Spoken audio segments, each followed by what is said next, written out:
आज आपण बोलत आहोत फ्रिक्शन संदर्भात. आता फ्रिक्शन काय आहे हे आपण एका एक्झाम्पल वरून समजून घेऊ. आता या एक्झाम्पल मध्ये जर पाहिलं आपण तर एक बॉय आहे की जो केळीच्या सावट्यावरून काय झाला, घसरला, स्लिप झाला.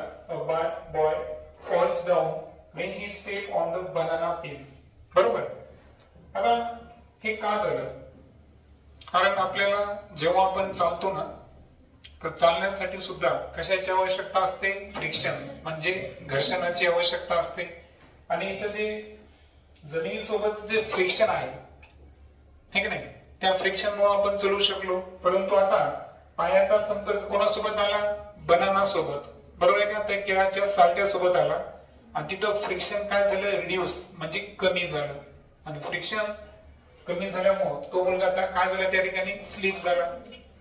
सेकंड केस जर पाहिला आपण तर तुम्हाला एक ऍक्टिव्हिटी दाखवलेली आहे आणि ते सांगितले की friction oppose the relative motion between the surface of book and the table.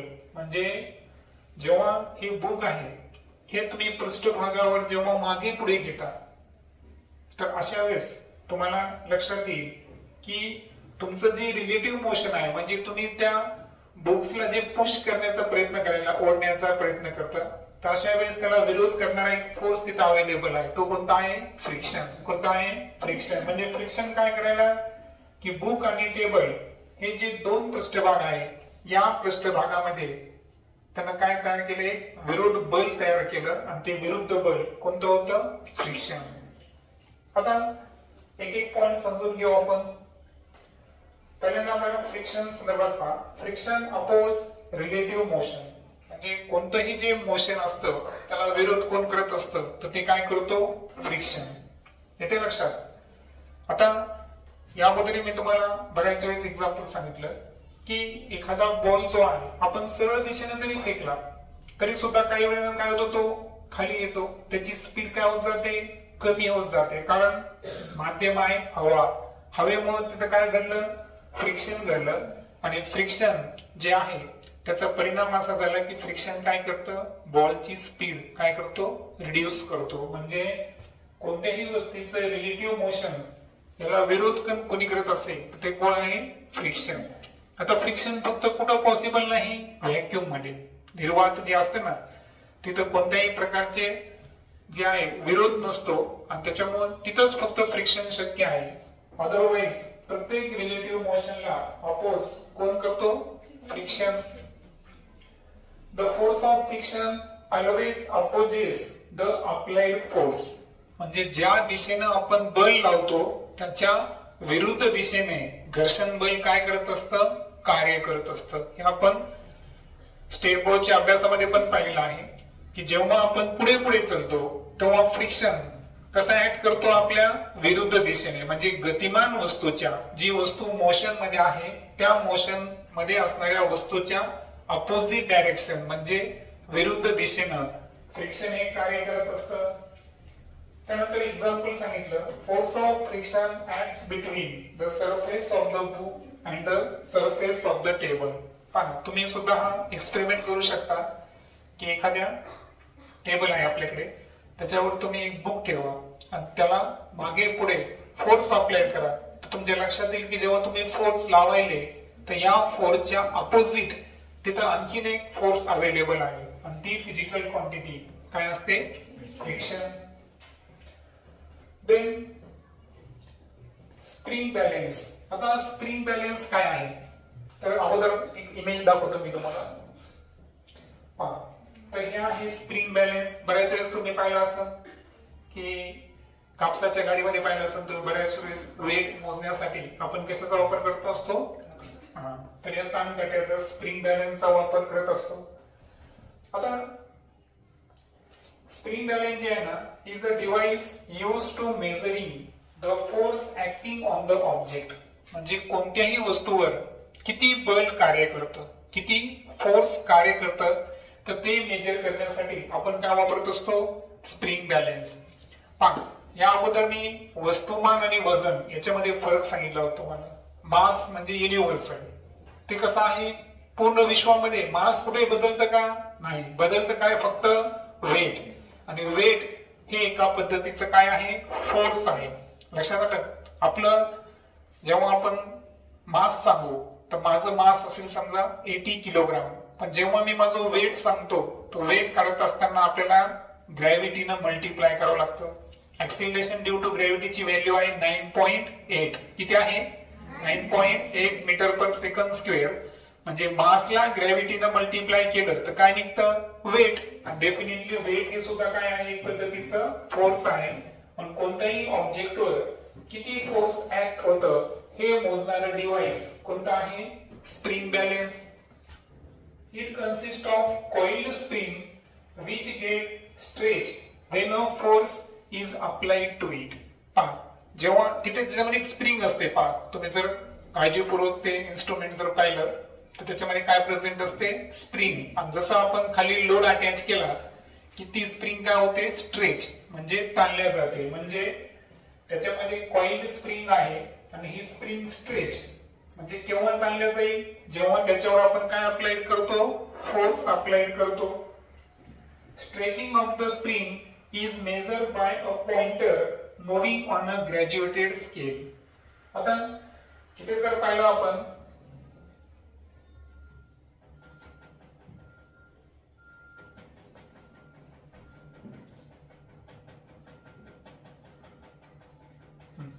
तर इथं तुम्ही पहा, इथं तुम्हाला लक्षात येईल की इथं एक पद्धतीची स्केल तयार केली आहे आणि ही जी स्केल आहे ही काय करेल, या ठिकाणी फोर्स कॅल्क्युलेट करेल. म्हणजे याच्यामध्ये एक रिडिंग सुद्धा आहे की त्याच्यावर तुम्हाला अंदाज येतो की वेट हे किती, त्याचं अमाऊंट किती आहे, त्याचं मॅग्निट्यूड किती आहे.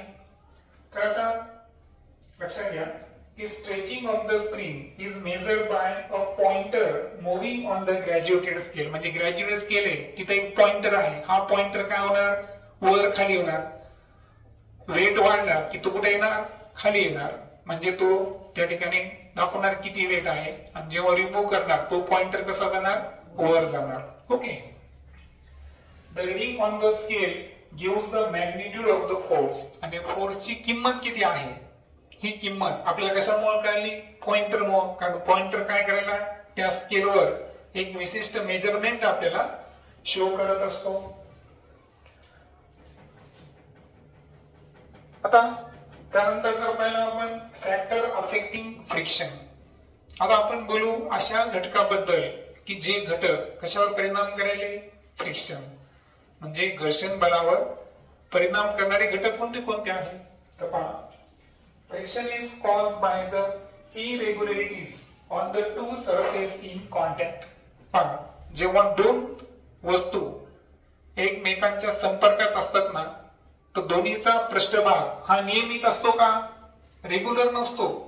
लक्षात घ्या. समजा आता हा बेंच आहे, हा बेंच आपल्याला वाटतो की फार प्लेन आहे, पण जर आपण काळजीपूर्वक पाहिलं ना तर कुठं खड्डे असतात, कुठं वर असतो, कुठं खाली असतो.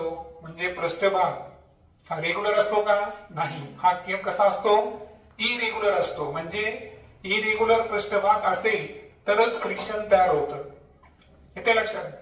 आता पहा, तुम्ही बांधकामाच्या वेळेस पाहिला असेल की बऱ्याच वेळेस जे प्लास्टर करणारे असतात ना, तर प्लास्टर करताना तिथं पहा, जर फार चोपडं जर असेल तिथं वालपुट्टी करता येते का, नाही. आणि जर खड्डे असतील तर वालपुट्टी कशी असते, चांगली असते. बरोबर आहे का. म्हणजे फ्रिक्शन जितकं जास्त तितकी वालपुट्टी काय होते, चांगल्या क्वालिटीनं होतं. तसं लक्षात ठेवायचं की फ्रिक्शन जे आहे हे निर्माण केव्हा होतं, निर्माण केव्हा होतं, जे दोन वस्तू एकमेकांच्या कॉन्टॅक्ट मध्ये आहेत त्यांचा सरफेस कसा पाहिजे, इरेग्युलर. म्हणजे कसा पाहिजे, अनियमित पाहिजे. नियमित जर असेल तिथं फ्रिक्शन तयार होईल का, नाही. पण आता आपण रोडवरून चालू शकतो.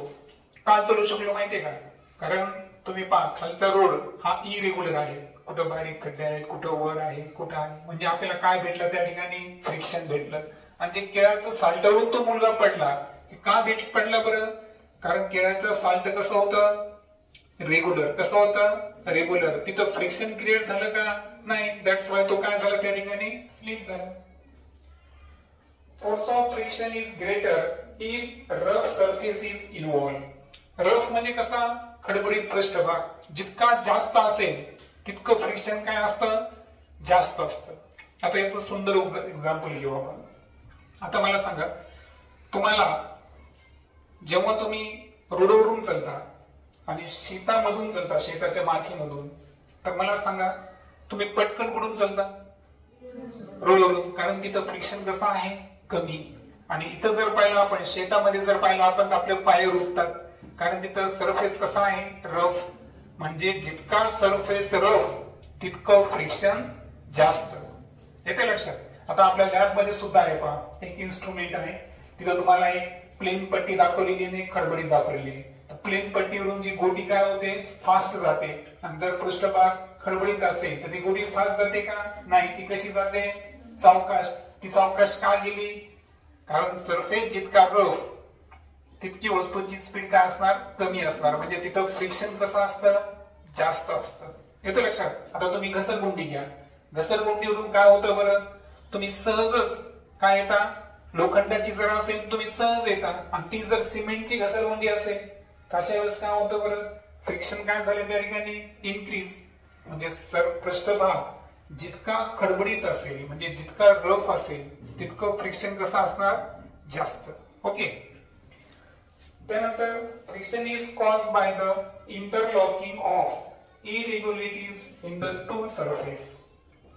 आता एक उदाहरण घ्या.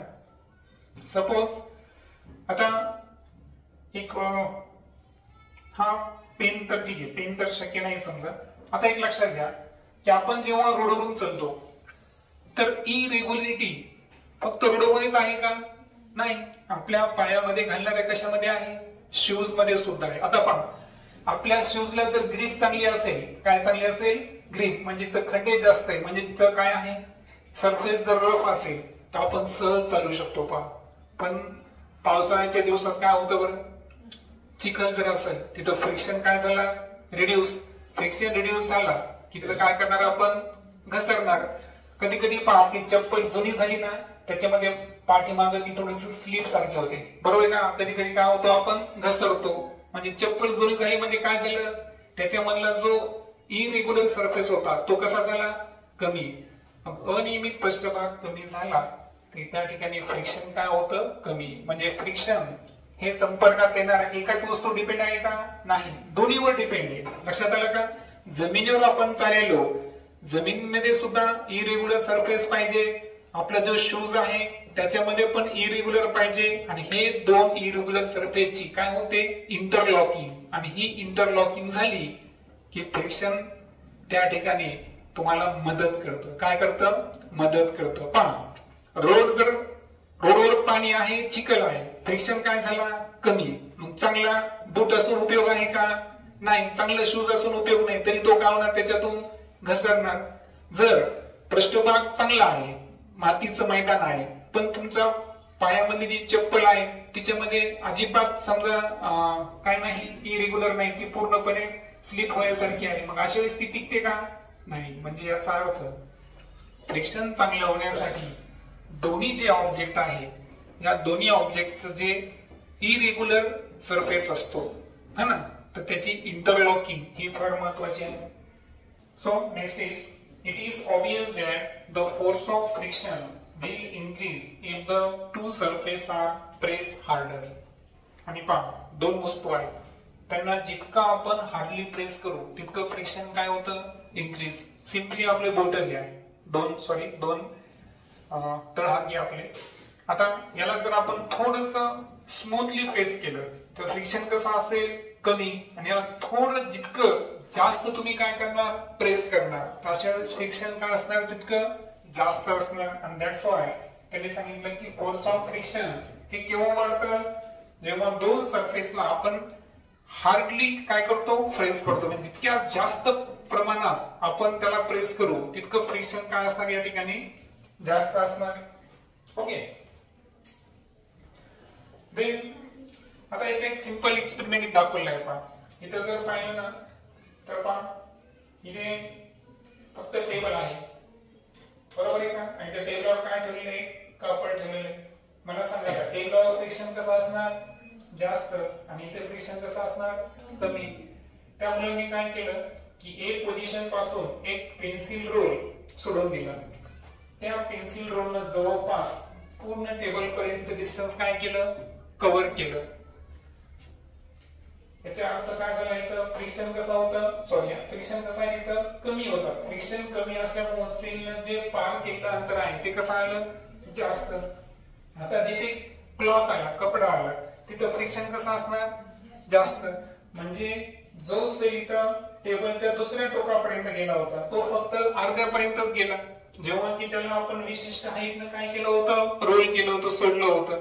मग असं का झालं, कारण सेकंड केस मध्ये काय वाढला, फ्रिक्शन वाढला. आणि फ्रिक्शन जर इन्क्रीज होत असेल तर फ्रिक्शन कशाला विरोध करणार, रिलेटिव्ह मोशनला. मग ती वस्तू जास्त लांब अंतरापर्यंत गेली का, नाही. सेकंड पहा, आता इथं टेबल आहे, इथं बुक आहे. आपल्याला असं सहज जर पाहिलं आपण तर आपल्याला वाटतं की त्यांच्यामध्ये कोणताच गॅप नाही किंवा तो रेग्युलर सरफेस आहे. परंतु जर आपण झूम केलं तर आपल्या लक्षात येईल की बुकचा सरफेस आणि टेबलचा सरफेस या दोन्ही मध्ये काय आहे, इरेग्युलरिटी. म्हणजे त्या दोघांमध्ये काय आहे, अनियमितता आहे. तेव्हाच हे केव्हा कळेल आपल्याला, जर आपण जसं सूक्ष्मदर्शकानं बघतो ना तसं इथं झूम करून दाखवलेलं आहे. पहा इथं जर पाहिलं आपण, पहा निळी रेषा सरळ दिसते का तुम्हाला, नाही. टेबलाची रेषा सरळ दिसेल का, नाही. त्याच्यामध्ये काय आहे, अनियमितपणा आहे. त्याला काय म्हणायचं, इरेग्युलरिटी. आणि याच्यावर लक्ष येतं की बुक आणि टेबल हे दोन्ही कसे आहेत, इरेग्युलर आहेत. आणि इरेग्युलर जर दोन्ही असेल तर त्यांच्यामध्ये इंटरलॉकिंग होते आणि त्याच्यामध्ये काय तयार होतं, फ्रिक्शन. काय तयार होतं, फ्रिक्शन. आता हे समजून घेतल्यावर आता आपण टाइप्स ऑफ फ्रिक्शन बद्दल बोलू. फ्रिक्शन दोन पद्धतीचं आहे, एक आहे स्टॅटिक फ्रिक्शन आणि दुसरा आहे sliding friction. The force required to overcome friction at the instant of an object start moving from the rest is called as measure of static friction. म्हणजे एखादी वस्तू सुरुवातीला कशी आहे, रेस्ट पोझिशनला म्हणजे स्थिर अवस्थेमध्ये आहे आणि त्याला आपण आता कशामध्ये आणायलो, गतिमान अवस्थेमध्ये आणायलो. तर ती गतिमान अवस्थेमध्ये जाताना तिला जे फ्रिक्शनचा विरोध होतो त्या फ्रिक्शनला कोणता फ्रिक्शन म्हणायचा आहे, स्टॅटिक फ्रिक्शन. कारण object start moving from rest म्हणजे सुरुवातीला तो कसा आहे, स्थिर आहे, स्टेशनरी आहे, रेस्ट पोझिशनला आहे. आता तो काय होणार आहे, मोशन मध्ये येणार आहे. तर स्थिर वस्तू मोशन मध्ये येण्यासाठी तिच्यावर जे फ्रिक्शन लावलं जातं त्या फ्रिक्शनला काय म्हणायचं, स्टॅटिक फ्रिक्शन. आणि second type sliding friction. The force required to keep the object moving with the same speed is a measure of sliding friction. असा फोर्स जी कशासाठी आवश्यक आहे की जो ऑब्जेक्ट मूव्ह व्हायला त्या ऑब्जेक्टची काय सेम पाहिजे, स्पीड. म्हणजे एखाद्या ऑब्जेक्टची गती जी आहे ही एक सारखी ठेवण्यासाठी ज्या फोर्सची आवश्यकता असते त्या फ्रिक्शनला काय म्हणायचं, स्लाइडिंग फ्रिक्शन. अशा पद्धतीचे हे फ्रिक्शनचे दोन टाइप्स. त्यानंतर आपण बोलू फ्रिक्शन संदर्भात. फ्रिक्शनला काय म्हणले माहितीये का, नेसेसरी इव्हिल. म्हणजे आवश्यक असं ते काय आहे, इव्हिल आहे. इव्हिल म्हणजे काय, भूत, है ना. मग हे असं का म्हणलं गेलं, इव्हिल का म्हणलं गेलं कोणाला, फ्रिक्शनला, त्या संदर्भात चर्चा करू आपण. We are able to walk due to friction. पहा मी सांगितलं आपण का चलू शकतो, केवळ कशामुळं, फ्रिक्शन. फ्रिक्शन नाही तेथे आपण चलू शकत नाही, तिथं आपण स्लिप होणार. लक्षात आलं, चिखल असू द्या फ्रिक्शन कमी आहे, पाणी असू द्या फ्रिक्शन कसं आहे, कमी. जमिनीवर पाणी असतं कधी कधी, हे की नाही, स्लिप होऊ शकतो आपण. म्हणजे वॉक करण्यासाठी आपण का चलू शकतो याचं सायंटिफिक कारण जर कोणी विचारलं तर काय सांगणार तुम्ही, फ्रिक्शन.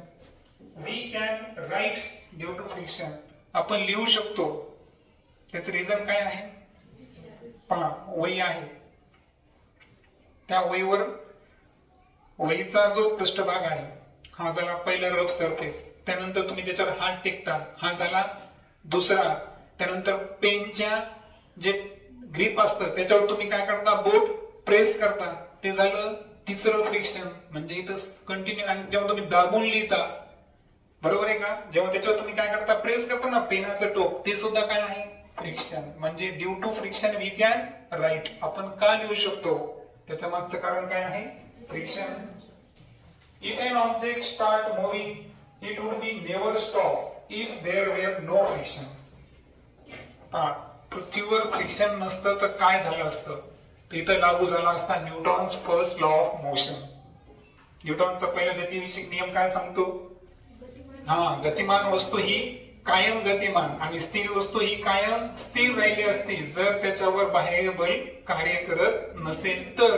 मग हे शक्य कुठं आहे, व्हॅक्यूम मध्ये. हवेमध्ये तसं आहे का, नाही. आपण वर फेकलेली वस्तू गुरुत्वाकर्षणामुळे खाली येते, लांब घरंगळत जाणारी वस्तू थोड्या वेळाने थांबते, कारण तिथं काय प्रेझेंट आहे, फ्रिक्शन.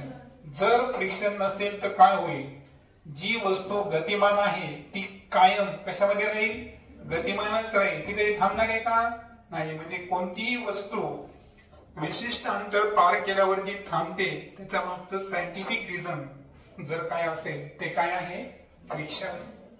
त्यानंतर friction can also produce heat. Friction काय करू शकतं, हीट पण प्रोड्यूस करू शकतं. सोपा एक्सपेरिमेंट आहे तुम्हाला, गारगोटीचं दगड एकमेकावर घासल्यावर काय होते, जाग म्हणजे उष्णता तयार झाली. किंवा आपण थंडीमध्ये फार थंडी वाजली तर हात काय करतो, चोळतो. हे आपण जे फ्रिक्शन केलं याच्यामुळे आपल्यामध्ये काय तयार झाली, हीट.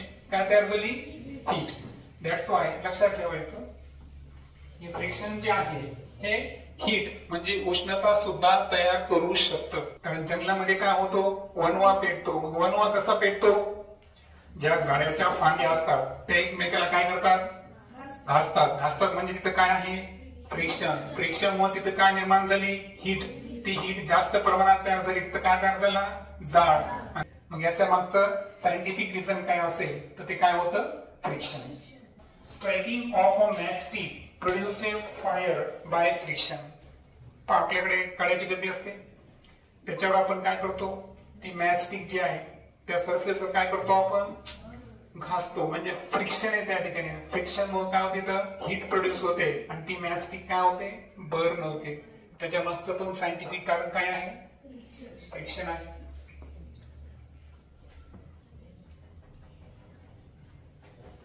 त्यानंतर पहा, when oil, grease or graphite is applied between moving part of a machine, a thin layer is formed there and moving surface do not directly rub against each other. आता तुमच्या घरचं उदाहरण आहे पहा, शिलाई मशीन तर प्रत्येकाने पाहिले असेल, त्याच्यामध्ये वेळोवेळी काय टाकतात बरं, ऑइल टाकतात. का, फ्रिक्शन रिड्यूस करण्यासाठी. मोटरसायकल पाहिली, त्याची सर्व्हिसिंग करतो का आपण, त्याच्या मशीन मध्ये काय टाकतो, ऑइल. कशासाठी, कारण मशीन मध्ये जेवढे काही पार्ट्स आहेत, ब्लॉक पिस्टन, त्याचे चेचेस, मशीन, हे सगळं याच्यामधलं आपल्याला काय रिड्यूस करायचं आहे, फ्रिक्शन. म्हणजे आतापर्यंत आपण फ्रिक्शन पाहिलं, पण आता आपण डिस्कस करायलो की असे कोणते पदार्थ आहेत की जे फ्रिक्शन रिड्यूस करू शकतात, हे की नाही. फ्रिक्शन रिड्यूस करणारे सबस्टन्स कोणते आहे, पहिलं आहे ऑइल. ऑइल साधं सोपं पाहता, सर्वात सोपं समजा मी तुम्हाला, एखाद्या तुम्ही हाताला जर तेल लावलं तर कोणतीही वस्तू तुम्ही सहज करू शकता का, तेल लावल्यामुळे काय झालं, फ्रिक्शन रिड्यूस झालं. काय झालं, फ्रिक्शन रिड्यूस म्हणजे कमी झालं. म्हणजे ऑइल मुळे फ्रिक्शन रिड्यूस होतं. त्यानंतर आहे ग्रीस. ग्रीस तुम्ही पाहिलं असेल गाडीच्या सर्व्हिसिंगच्या वेळेस, बऱ्याच पार्ट किंवा शटर पाहिले असेल तुम्ही, त्या शटर मध्ये ग्रीस असतं पहा. कशामुळे, ते आवाज एवढे जास्त किंवा ते जे पत्रे असतात ते एकमेकांना घासू नये म्हणून त्याच्यामध्ये काय वापरले आहे, ग्रीस. उद्देश काय होता, फ्रिक्शन कमी करणे. किंवा ग्राफाइट, असे काही पदार्थ आहे की त्याची पातळ लेअर तयार होते आणि जे दोन मुव्हिंग सरफेस आहे, जे दोन गतिमान पृष्ठभाग आहे, तर यामधलं आपल्याला काय कमी करायचं आहे, friction. Interlocking of irregularities is avoided to greater extent. आणि पहा, यांना लुब्रिकंट्स म्हणायचं. काय म्हणायचं, लुब्रिकंट्स. साधं तुम्ही बैलगाडी पहा, बैलगाडीच्या चाकामध्ये काय वापरतात, पवनगण. का वापरतात, कारण त्या चाकाचं काय करायचं असतं, फ्रिक्शन कमी करायचं असते. कारण ते नाही वापरलं तर आवाज येतो बघा, हे की नाही. मग आवाज आला म्हणजे काय सुरू झालं, फ्रिक्शन. Movement become smooth. आता लुब्रिकंटचा जर आपण वापर केला तर जी होणारी हालचाल आहे ती कशी होते, स्मूथ म्हणजे हळूवार होते. Clear. The substance which reduce friction are called as lubricants. मग असे पदार्थ की जे पदार्थ काय करू शकतात, फ्रिक्शनला रिड्यूस म्हणजे कमी करू शकतात, त्या सर्व पदार्थांना काय म्हणायचं, लुब्रिकंट्स. मग ते ऑइल असेल, ग्रीस असेल, ग्राफाइट असेल, काही असेल. ओके.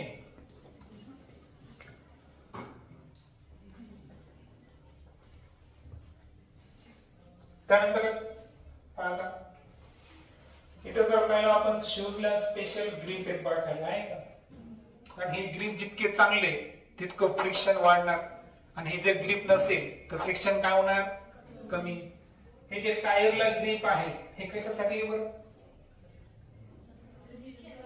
फ्रिक्शन इन्क्रीज करण्यासाठी. आणि हेच टायरची ग्रीप संपले ते थोडस समजा आपण म्हणतो ते चिकन झालं आहे की नाही, मग अशा वेळेस काय होते, गाडी काय होऊ शकते, स्लिप होऊ शकते. म्हणजे इथं फ्रिक्शन काय झालं, कमी. म्हणजे या ग्रीपमुळे फ्रिक्शन वाढायला. कॅरम बोर्ड पहा, विदाउट पावडर तुम्ही कॅरम खेळा, प्रॉपर खेळता येतं का, जास्त शक्ती लावावी लागते. आणि तेच प्रॉपर पावडर जर आपण स्प्रेड केलं तर अशा वेळेस काय झालं, स्मूथली गोट्या जातात त्या खाण्यामध्ये. याचा अर्थ काय झाला, आपण पावडर टाकून काय कमी केलं, फ्रिक्शन कमी केलं. पावडर जितकं कमी वापरू तितकं फ्रिक्शन जास्त असणार. Then some machines it may not be advisable use oil as a lubricant. पण अशाही काही मशीन्स आहेत की ज्यामध्ये असा सल्ला दिला जातो की फ्रिक्शन रिड्यूस करण्यासाठी आपल्याला लुब्रिकंट म्हणून ऑइलचा वापर करायचा आहे का, नाही. And air cushion between the moving parts are used to reduce friction. पहा, कधी तुम्ही ब्रेक सिस्टीम पहा, डिस्क ब्रेक ऐकलं का, डिस्क ब्रेक. आता आपले साधे ब्रेक कसे असतात बरं, सायकलला पाहिलं का तुम्ही, ते एक पॅड असतो, तो सायकलच्या रिंगला काय होतो, टच होतो. म्हणजे इथं डायरेक्ट कॉन्टॅक्ट झाला, काय झाला, कॉन्टॅक्ट. आणि त्या कॉन्टॅक्ट मुळे तिथं काय तयार होतं, फ्रिक्शन. म्हणजे आपण ब्रेक मारायलो, फोर्स अप्लाइड केला, तिथं काय निर्माण केलं आपण, फ्रिक्शन, ब्रेक पॅड आणि सायकलच्या रिंग मध्ये, बरोबर. आणि त्याच्यामुळे सायकल काय होती, जागेवर थांबते का नाही. आता हे झालं सायकलच्या बाबतीत. पण जी मोठमोठी वाहनं आहेत ना, आज जर आपण डिस्क ब्रेक पाहिलं किंवा एअर सस्पेन्शन, तुम्ही काही लक्झरी पाहिले असेल पहा, की असं सांगण्यात येतं की या गाडीमध्ये जे ब्रेक आहे ते कोणते आहे, एअर सस्पेन्शन. एअर सस्पेन्शन म्हणजे काय, की तिथं ब्रेक, आता आपण पाहिलं की फ्रिक्शन रिड्यूस करण्यासाठी आपण लुब्रिकंट वापरणार, ऑइल, ग्रीस. पण ते न वापरता सुद्धा दोन वस्तू मधलं फ्रिक्शन आपण कमी करू शकतो. मग कशाच्या साहाय्यानं, हवेच्या साहाय्यानं. म्हणजे त्या दोन वस्तूमध्ये आपण काय तयार करायचं, एअर निर्माण करायची. आता पहा, ऍटमॉस्फेरिक प्रेशर पाहिलं ना, 1 सेंटीमीटर बाय 1 सेंटीमीटर एवढ्या जागेवर आपल्यामध्ये कितीतरी प्रमाणात काय प्रेझेंट आहे, ऍटमॉस्फेरिक एअर प्रेझेंट आहे, ऍटमॉस्फेरिक प्रेशर. पण त्याला बॅलन्स करणारं इनसाइड प्रेशर आपल्या बॉडीमध्ये आहे.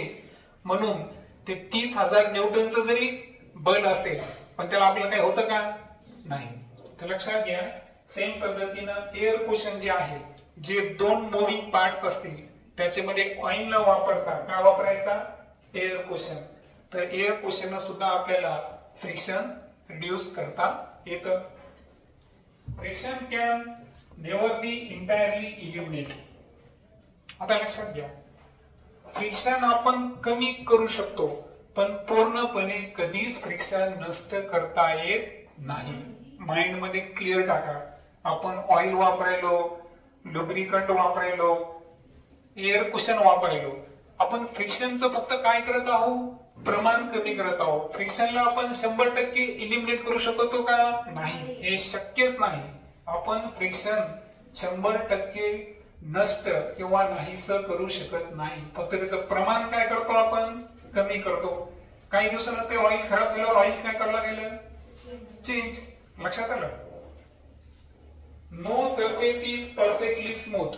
असा कोणताच पृष्ठभाग नाही जो 100% स्मूथ असतो. फक्त आपल्याला वाटतं तसं. ते लक्षात. आता आपण म्हणलो की केळीच्या सालटून पडलो म्हणजे त्याच्यात फ्रिक्शन अजिबात नाही असा अर्थ आहे त्याचा, नाही. तर फ्रिक्शन फक्त त्याच्या इतर पृष्ठभागापेक्षा फ्रिक्शन कसं आहे, कमी आहे. पण तुम्ही प्रॅक्टिस केली तर चिखलामध्ये पण तुम्ही काय करू शकता, न पडता चालू शकता. म्हणजे स्वतःला काय केलं, तुम्ही बॅलन्स केलं. म्हणजे याचा अर्थ तिथं फ्रिक्शन 100% नव्हतं असं आहे का? नाही. तर लक्षात ठेवा, कोणताच पृष्ठभाग हा परफेक्टली स्मूथ नसतो आणि फ्रिक्शनला 100% इलिमिनेट करता येत नाही. सम इरेग्युलरिटीज आर ऑलवेज देअर, म्हणजे तिथं काही प्रमाणात अनियमितता असते म्हणजे असतेच.